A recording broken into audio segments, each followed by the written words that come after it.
Baik teman-teman, untuk mengawali kegiatan kita pada hari ini, mari kita berdoa menetapkan kebahagiaan masing-masing. Berdoa mulai.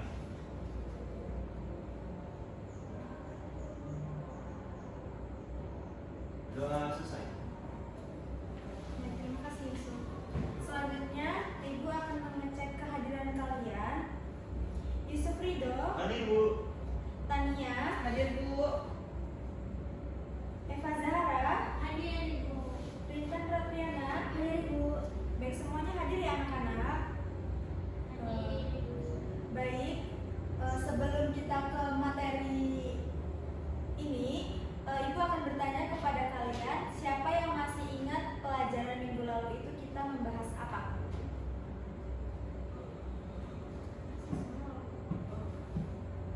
Silakan Tania. Minggu kemarin kita membahas tentang teks monolog Ibu. Baik, benar sekali Tania. Kita kemarin telah belajar tentang teks monolog ya. Hari ini kita akan belajar tentang menelaah struktur dan aspek kebahasaan cerita pendek. Sebelum ke materinya, tujuan pembelajaran pada hari ini adalah diharapkan peserta didik itu mampu mengidentifikasi struktur cerita pendek dan menjelaskan aspek kebahasaannya. Sebelum ke materinya, Ibu akan bertanya kepada kalian, siapa yang mengetahui apa itu cerita pendek?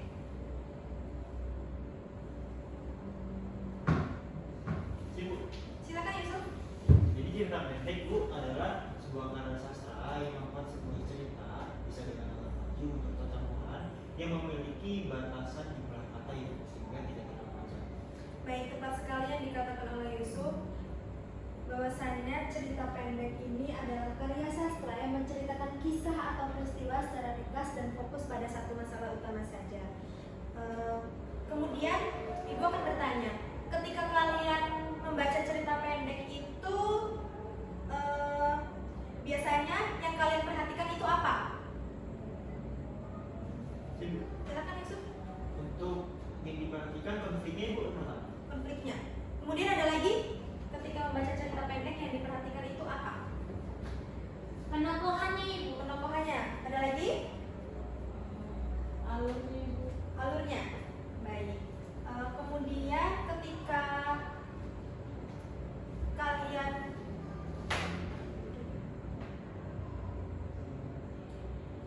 ada ciri-ciri cerpen.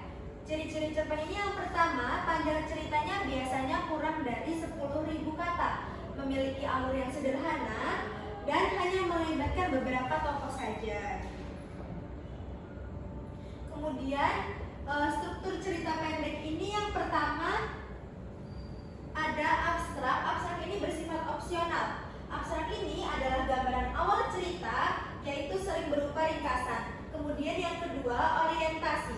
Orientasi ini adalah pengenalan tokoh, latar, dan konflik di awal. Kemudian yang ketiga, komplikasi. Komplikasi ini adalah konflik atau masalah yang mulai berkembang. Yang keempat, ada evaluasi. Evaluasi ini adalah puncak cerita atau klimaksnya. Yang kelima, resolusi. Resolusi ini adalah penyelesaian konfliknya. Yang keenam adalah koda. Koda ini bersifat opsional, yaitu pesan moral atau refleksi dari penulisnya.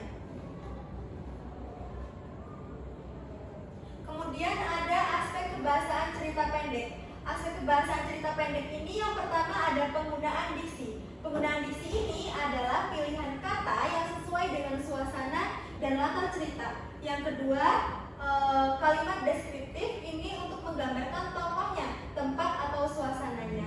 Yang ketiga itu ada dialog. Dialog ini membantu menggambarkan karakter tokoh yang ada dalam cerita tersebut. Kemudian ada bahasa kiasan seperti metafora, personifikasi, atau hiperbola untuk mempermudah memperindah ceritanya. Kemudian sudut pandang itu biasanya ada sudut pandang orang pertama dan sudut pandang orang ketiga. Kemudian Ibu akan memberikan kalian teks cerita pendek. Silakan dibaca terlebih dahulu anak-anak. Thank you.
konfliknya ini diselesaikan ketika Andi memenangkan lomba menulis, mendapatkan hadiah, dan menggunakan uang itu untuk mengobati ibunya, Ibu.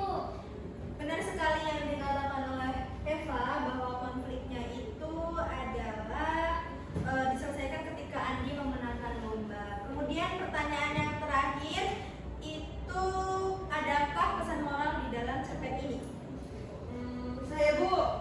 Baik, Tania silakan. Jadi Bu, di dalam cerpen tersebut menurut saya ada pesan moralnya Bu. Jadi pesan moralnya itu kita harus kerja keras, terus juga berdoa. Nah itu akan membawa kita tuh ke jalan keberhasilan. Nah meskipun walaupun kita melewati jalan-jalan yang sulit seperti itu Ibu.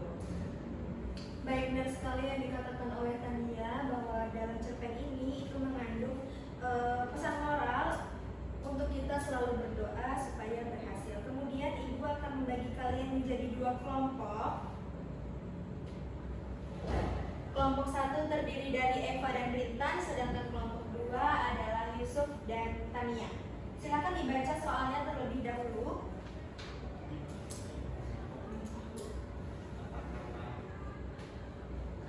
Yang Yang Kelompok dua Ibu. Iya,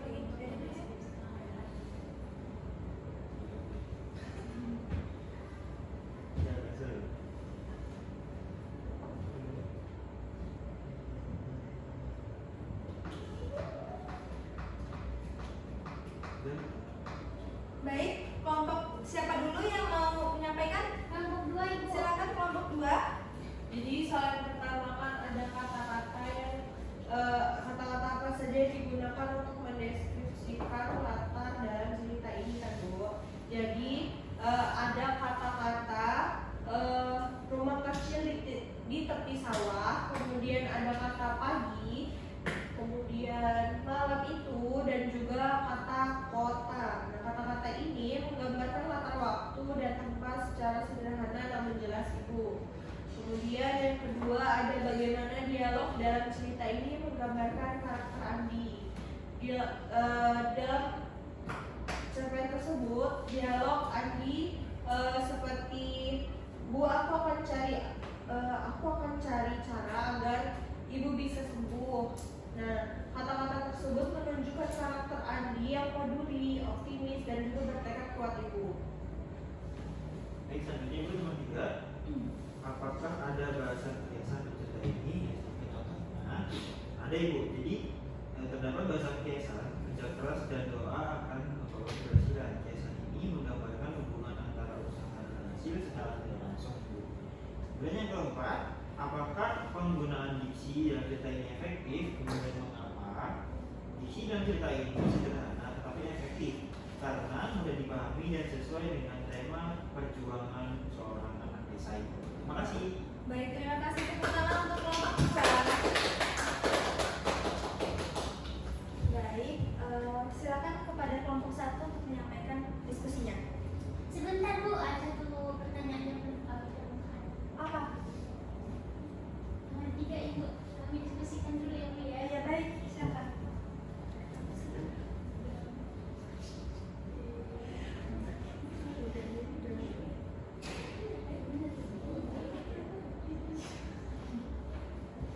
Sudah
Baik, sepertinya pertemuan kita cukup sampai di sini.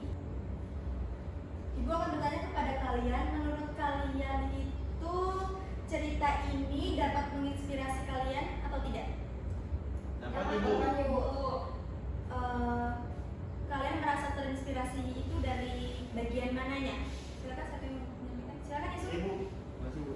Jadi di bagian bahwa Andi memiliki cita-cita yang besar, tetapi kondisinya tidak mendukung karena dia juga sering sakit. Tapi yang tidak menyerah justru malah memiliki tekad yang kuat untuk tetap bisa mengurus ibunya sekaligus mengunjungi cita-citanya sendiri. Baik, terima kasih Yusuf atas penyampaian inspirasinya dari cerita pendek tersebut. Bahwasanya cerita pendek ini dapat menginspirasi kita untuk terus berdoa dan berusaha untuk mencapai keinginan kita masing-masing. Selanjutnya Ibu akan memberikan kalian tugas. Kalian di rumah mencari cerita pendek di buku atau di internet, kemudian kalian identifikasi lagi struktur cerita tersebut dan analisis aspek kebahasaannya. Kemudian kalian akan mengumpulkannya di minggu berikutnya. Baik, pertemuan kali ini sepertinya cukup. Silakan kepada ketua kelas untuk memimpin aktivitas. Baik Ibu, baik teman-teman mengakhiri pertemuan kita pada hari ini. Mari kita berdoa kepada bacaan masing-masing. Berdoa mulai.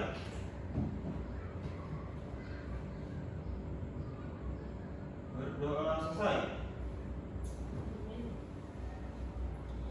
Baik, pertemuan kita cukup. Hari ini kalian belajar tentang bagaimana mengidentifikasi aspek kebahasaan dalam cerita pendek dan kalian semua sudah bisa dalam mengidentifikasinya. Ibu cukupkan sampai di sini saja. Terima kasih atas partisipasi aktif kalian. Ibu akhiri. Wassalamualaikum warahmatullahi wabarakatuh. Waalaikumsalam warahmatullahi wabarakatuh. Ibu pamit pulang dulu ya. Terima kasih. Assalamualaikum warahmatullahi wabarakatuh. Perkenalkan, nama saya Tania Aurelia Putri sebagai observer lisan dari nama calon guru yaitu Prisna Yunita dengan topik menelaah struktur dan aspek kebahasaan cerita pendek tanggal 11 Desember hari Kamis pukul 4:16 sore di kelas N36. Saudari Prisna Yunita, yang pertama yaitu komponen keterampilan dasar mengajar bertanya tingkat dasar. Yang pertama ada penggunaan pertanyaan secara jelas dan singkat. Saudari Prisna sudah bertanya secara jelas dan singkat. Nah, kemudian Saudari Nita juga sudah memberikan acuan kepada siswa. Kemudian Saudari Prisna sudah melakukan pemindahan giliran terhadap siswa atas pertanyaannya. Kemudian Saudari Prisna juga sudah memberikan waktu berpikir beberapa menit untuk siswa. Kemudian Saudari Prisna juga sudah memberikan tuntunan. Dan yang terakhir sudah menyebarkan beberapa pertanyaan untuk siswa, entah itu kelompok atau individu. Kemudian yaitu komponen kedua yaitu komponen keterampilan dasar mengajar bertanya tingkat lanjut. Nah, yang pertama itu Saudari Prisna belum mengubah tuntutan tingkat kognisi dalam menjawab pertanyaan. Kemudian Saudari Prisna sudah mengatur urutan pertanyaannya. Yang ketiga, Saudari Prisna juga sudah melakukan atau menggunakan pertanyaan pelacak. Dan yang terakhir, Saudari Prisna juga sudah meningkatkan interaksi yang terjadi. Nah, poin yang ketiga yaitu komponen negatif yang perlu dihindari oleh Saudari Prisna. Nah, Saudari Prisna tidak mengulang pertanyaan sendiri atau mengulangi jawaban belajar. Kemudian Saudari Prisna juga tidak menjawab pertanyaan dengan sendirinya, tetapi Saudari Prisna mendengarkan terlebih dahulu siswanya, kemudian mengklarifikasi jawaban dari siswanya. Nah, yang ketiga ada menunjuk dulu sebelum bertanya. Nah, Saudari Prisna juga tidak menunjuk siswa sebelum bertanya karena Saudari Prisna sudah bertanya terlebih dahulu kepada siswa siapa yang siap untuk menjawab pertanyaannya. Nah, yang keempat yaitu mengajukan pertanyaan yang mengundang jawaban serempak. Saudari Prisna juga tidak membuat pertanyaan yang mengandung atau mengundang jawaban serempak dari siswa-siswanya. Nah, yang terakhir mengajukan pertanyaan ganda. Saudari Prisna juga tidak mengajukan pertanyaan ganda. Apa